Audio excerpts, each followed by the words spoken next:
In versus at. Since the usage of these two words is often unclear, we decided to take a closer look. In this video, we focus on the difference between in and at when used to talk about a location. As a preposition of place, in is usually used to talk about the position of someone or something inside large places, such as countries, continents, big cities, and similar. For example, she grew up in Europe.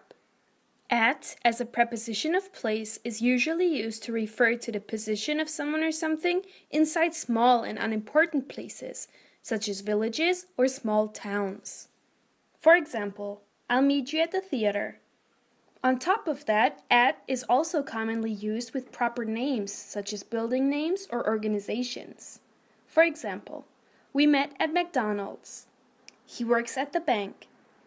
So remember, use in when speaking about the position of someone or something inside large places, and at for the position of someone or something inside small and unimportant places, as well as proper names.